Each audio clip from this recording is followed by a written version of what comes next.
Hello friends, welcome to my channel Joy Technicals and News. আজি আপোনালোকক এই ভিডিওটি যিসকলে HS ফাইনেল এক্সামৰ এটা পৰীক্ষা ইতিমধ্যে আপোনালোকে দিলে বা যিসকলে সাধাৰণতে HS ফাইনেল এক্সাম দি আছে তেওঁলোকৰ কাৰণে এই ভিডিওটো প্ৰস্তুত কৰিছো আৰু ইয়াত আপোনালোক যিসকলৰ সাধাৰণতে ইংৰাজী পৰীক্ষা বেয়া হৈছে বা যিসকলে ভাবিছে যে ইংৰাজী পৰীক্ষাত মোৰ পৰীক্ষাটো বেয়া হৈছে তেওঁলোকৰ কাৰণে আজি ইয়াত মই ক'ব বিচাৰিম যে আপোনালোকক সাধাৰণতে যদিহে আপোনালোকৰ কিমান মাৰ্কছৰ পিছত আপোনালোকক গ্ৰেছ মাৰ্কছ সাধাৰণতে আপোনালোকক দিব বা কিমান মাৰ্কছলৈকে আপোনালোকে গ্ৰেছ মাৰ্কছ পাব পাৰিব সেই কথাখিনি আপোনালোকে ইয়াত বুজি পাব বা আপোনালোকৰ যিকেইটা কম্পালসৰি সাবজেক্ট হয় সেই কম্পালসৰি সাবজেক্ট কিটাত যদি আপোনালোকৰ কম মাৰ্কছ পায় তেতিয়াহ'লে আপোনালোকে আসলতে কেনেকৈ আপোনালোকে তাত পাস কৰিব না নকৰে সেইখিনি কথা আপোনালোকক মই জনাবলৈ চেষ্টা কৰিম ভিডিওটিত সো আপোনালোকে ভিডিওটি একেলগে চাব আৰু যদি আপোনালোক মোৰ চেনেলটো নতুনকৈ আহিছে তেতিয়াহ'লে প্লিজ সাবস্ক্ৰাইব কৰি কাষত থকা যেটো বেল আইকন হেতু প্ৰেছ কৰি ৰাখিব সো কালি যেটো মই ভিডিও বনাইছিলো তাত আপোনালোকে বহুতেই আসলতে কৈছিলে যে ইংৰাজী পেপাৰখন বহুত বেছি টান আহিছিল আৰু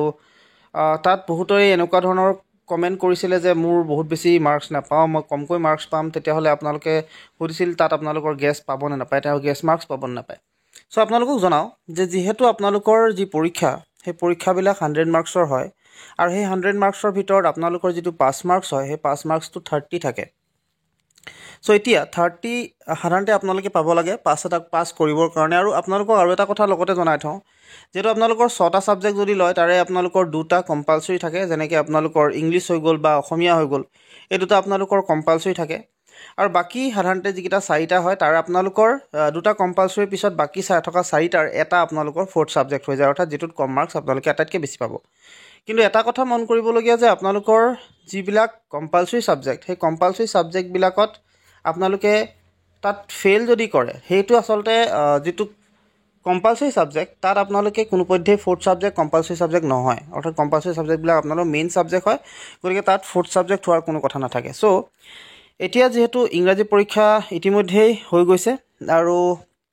এই ইংৰাজী পৰীক্ষাটোত আপোনালোকৰ যেটো মাৰ্কছ যদি আপোনালোকে গ্ৰেছ মাৰ্কছটো আসলতে কিমান পাব সাধাৰণতে এই বস্তুটো আপোনালোকে বা কোনোৱে আসলতে এটো ক'ব নোৱাৰে যে ইমান মাৰ্কছ আপোনালোকক দিব পাৰিব কিন্তু এটা অনুমান সাধাৰণতে কৰিব পৰা যায় যে যদি আপোনালোকে ধৰি লওক 25ৰ পৰা যদি আপোনালোকে ওপৰত পায় তেতিয়াহ'লে হয়তো আপোনালোকে গ্ৰেছ মাৰ্কছ পোৱাৰ সম্ভাৱনা থাকিব পাৰে কিছুমানে সাধাৰণতে কয় যে কিছু ভিডিওত মই দেখিছো যে আপোনালোকৰ কিছুসকলে কৈছে যে 10 মাৰ্কছলৈকে গ্ৰেছ দিয়ে কিছুসকলে সাধাৰণতে সেই বস্তুটো ক'ব নিবিচাৰে কিন্তু এটো এটা টোটালি আপোনালোকৰ একেবাৰে প্ৰাইভেট সাধাৰণতে কিছুমান কথা হৈ যায় বা আপোনালোকৰ কিছুমান খুব প্ৰাইভেসি মেইনটেইন কৰা কথা আসলতে হয় গতিকে কোনোৱে নাজানে যে ইয়াত আসলতে টোটাল আপোনালোকৰ গ্ৰেছ মাৰ্কছ কিমান দিব পাৰে কেৱল এটা কথাহে ক'ব পৰা যায় যে আপোনালোকে যদি 25 বা 25তকৈ আপোনালোকে ওপৰত পাইছে বা আপোনালোকে যদি 30ৰ অকনমান কম পাইছে তেতিয়াহ'লে আপোনালোকে সাধাৰণতে গ্ৰেছ মাৰ্কছ আপোনালোকক দিয়াৰ চান্সেছ থাকিব আৰু এটা কথা লগতে জনাও যে যিবিলাক কম্পালসৰি সাবজেক্ট সেই কম্পালসৰি সাবজেক্ট বিলাকত সাধাৰণতে যদি অলপমান যদি ফেল কৰিছে বা যদি আপোনালোকে কম মাৰ্কছ পাইছে তেতিয়াহ'লে তাত আপোনালোকক সেই একেই 25ৰ পৰা সাধাৰণতে অলপ ওপৰলৈকে আপোনালোকক গ্ৰেছ মাৰ্কছ প্ৰভাইড হয়তো আপোনালোকক কৰিব পাৰে যদিহে বাকি কিটা পৰীক্ষা আপোনালোকৰ যদি ভাল হৈছে গুটেই পাৰফৰম্যান্স যদি ভাল হৈছে আপোনালোকৰ লিখা মেলা বিলাক যদি অলপ ঠিক হৈছে তেতিয়াহ'লে আপোনালোকে পোৱাৰ সম্ভাৱনা থাকিব পাৰে এটো কোনো শিওৰ নহয় যে আপোনালোকে ইমানেই পাব বা আপোনালোকক ইমানেই দিয়া হ'ব বা ইমানখিনি আপোনালোকে পোৱাৰ সম্ভাৱনা থাকিব হেতু আপোনালোকৰ নহয় কেৱল মাত্ৰ এটো কথাটো আপোনালোকক এটো কাৰণে কৈছো যেহেতু আপোনালোকে বহুতেই কনফিউজিংত আছে গতিকে মই ক'ব চেষ্টা কৰিছো যে আপোনালোকে 25ৰ ওপৰত যদি পায় তেতিয়াহ'লে হয়তো আপোনালোকে যেটো গ্ৰেছ মাৰ্কছ সেই গ্ৰেছ মাৰ্কছটো পাবলৈ সক্ষম হ'ব পাৰে হেবাবে আপোনালোকে এই কথাটো এই পৰীক্ষাটো যেহেতু হৈ গল এতিয়ালৈকে আপোনালোকৰ মাৰ্কছৰ পৰা আদি কৰি গুটেই বস্তুখিনি যেহেতু আপোনালোকৰ